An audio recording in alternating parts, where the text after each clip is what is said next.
A week escaped past very quickly, yet the serpent pillar showed no sign of waking up, adding to the information during the time that the serpent Hashra is asleep. Not even once did Yen Lin leave his side. She was practically been living there in the infirmary with Obanai. Fortunately, due to the demon massacre that took place a week ago, there are less cases of demons attacking, making the job of Hashra less pressuring since the lower rank demon slayers can easily take care of the weaker demons. I tried to talk to him, although he probably can't hear. I just feel revealed when I talk to him, because he is there, listening. Or I hope at least. Sometimes I would just start humming a song out of nowhere, just like last night, when I saw the full moon decorate along the stars, painting the night. It's been nearly a week since the mission, Obanai-kun, yet you're still unconscious. How did you become so weak?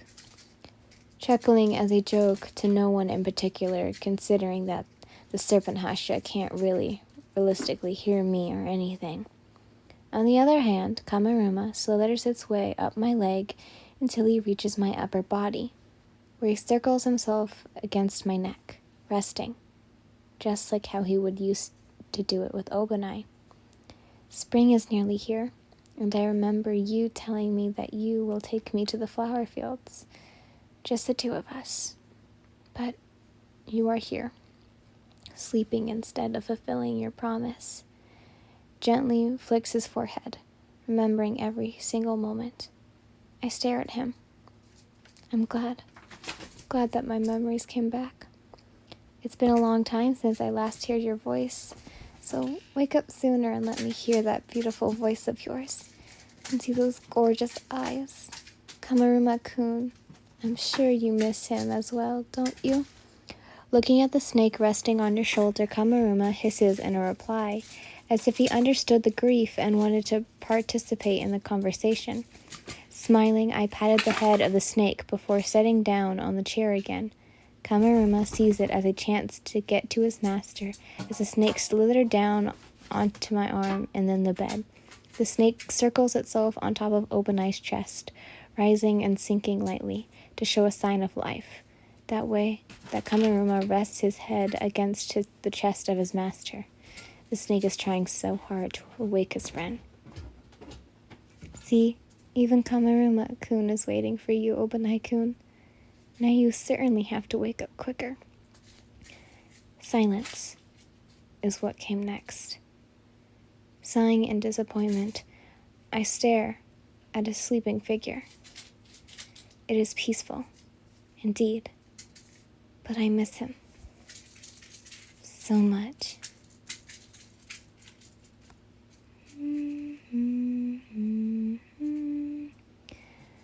I'm in a field of dandelions, wishing on everyone that you'll be mine, mine. And I see forever in your eyes. I feel okay when I see you smile, wishing on dandelions all of the time, praying to God that one day you'll be mine, wishing on dandelions all the time, all the time. I'm in a field of dandelions, wishing on everyone that you'll be mine.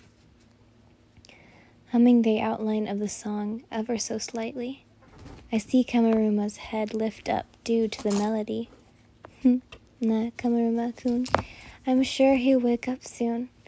With a thought in mind, I lean my head to the side of the bed, near where his left hand is, and drift asleep, just like how I've been doing every day. Yin, you need to eat this. This is the second time you've had this conversation. It's not flamboyant. The sound pillar whined while shaking my shoulder back and forth. I'm okay, Tengen-san. I'm really not hungry, I replied despite feeling dizzy by his action. Grabbing his muscular arms, I tried to release myself from his shaking. How can you not be? It's been 2 days since you last ate. You must be starving. Rengoku Kojo is here as well, also trying to get me to leave this room to have lunch. Don't worry about me. Still refusing, I managed to save myself from Tengen as I stood up to the open window, having some fresh air instead inside the room. The two pillars behind me only look at each other before letting out a sigh. This is the second time they failed to get her to eat. Even the cheerful flame pillar is frustrated to keep his usual smile due to the concentration he put into the thinking of a way to get the girl out of the infirmary. Obviously, they can tell Yin cares for Obanai a lot, and there's nothing wrong with caring for someone you love. But that doesn't mean not caring for yourself. The two looked at each other and nodded telepathically. They are simply going to have to make you leave this room, either you like it or not. But before they can make a move, two Hashira showed up at the entrance of the room, catching all three of his attention. Ana, Uzui-san, Rengoku-san, I see Yin is not easy to convince. Shinobu stepped inside the room, with Obanai's medicine in her hands, as she cheerfully places it down on the bedside table, so that it doesn't spill. Behind her enters the water Hashira, Tokere Kiyo. Well. Hello, Shinobu. Kiyo, I greeted with a small smile. Hello. Kiyo greets back, but I notice he is also holding a tray, food placed on it. We know that no matter what we say, you won't leave him, so we brought you some food instead. Shinobu smiled as she turned to check on Obanai. I'm surprised he survived. His situation is not any better. In fact, even worse than the situation that you were in months ago. He is still alive. Hopefully his state will continue to get better. I'll come and change the medicine and bandages again. Once this evening, she said, while Giyu placed a tray on the nearest table. Don't tire yourself up. Iguro will only blame himself if he wakes up. The water Hashira simply stated, before standing quietly at the corner of the room. Thank you, everyone. You smiled softly at the considered friends of yours. I thank them. Now, we're going to lunch. Mitsuri offered to come and visit after lunch, so you won't be too lonely. Thank you for me. I waved a goodbye as the four pillars left to go to the Hashira courtyard for lunch.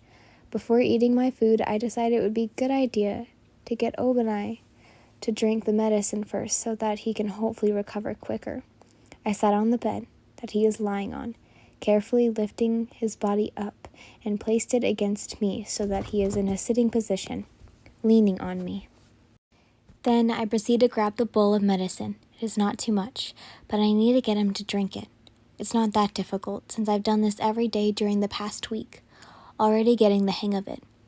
I have to untie his bandages around his face for me to be able to feed him the medicine, so I did. Untying the bandages, I leaned back against the backboard of the bed so that Obanai is at an angle in which he faces upwards. Next step, I used a spoon to hold a small amount of the medicine at a time, pressing it against the lips of his, my other hand holding a towel just beneath his chin to prevent any medicine from dropping onto the bedsheet. Carefully, little by little, I feed him the medicine. Each time I managed to get the medicine into his mouth, I would gently lift his head up a little so that it would be easier for him to swallow, even if he is unconscious. This is effort, but I'm willing to do it for him. I just wish he can wake up soon.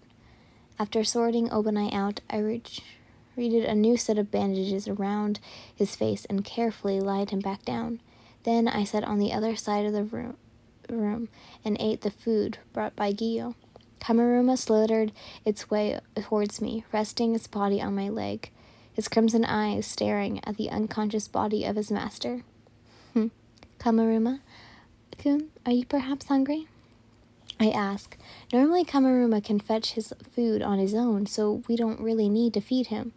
But I'm really worried because he hasn't been doing that recently. Since his master is not around, the snake seems to be lost and loses his appetite, quite frankly. The snake turned its head and looked at me for a second, processing my words before returning back to his original position, staring at the serpent Hashira. I guess that's a no. You must have missed Obanai-kun a lot then. I patted the head of the snake before going back to eat. During the whole time, not even once did the eyes of the snake leave the body of his master. Weird. I didn't pay too much attention to them, but on my food.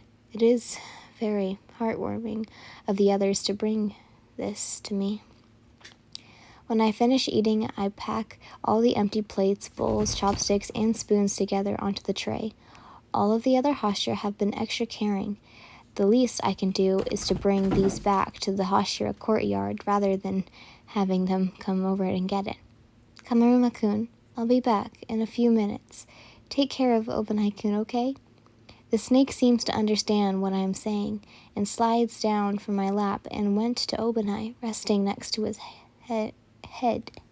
I followed Kamaruma's route and went to Obanai. I grabbed his hand. Then they are still cold, but warmer than usual. At least it feels like blood is finally circulating in his body. That's a good sign. I tug the serpent Hashira further into the blanket, not wanting him to lose the tiniest warmth that he gained. Smiling at the sight before me, I patted the head of the snake once more before I leave the infirmary, heading into the Hashira courtyard. Thank you, Kamaruma-kun. However, the second the door is closed, a pair of heterochromia eyes begin to open. Kamaruma, I can't seem to hide anything from you, can I?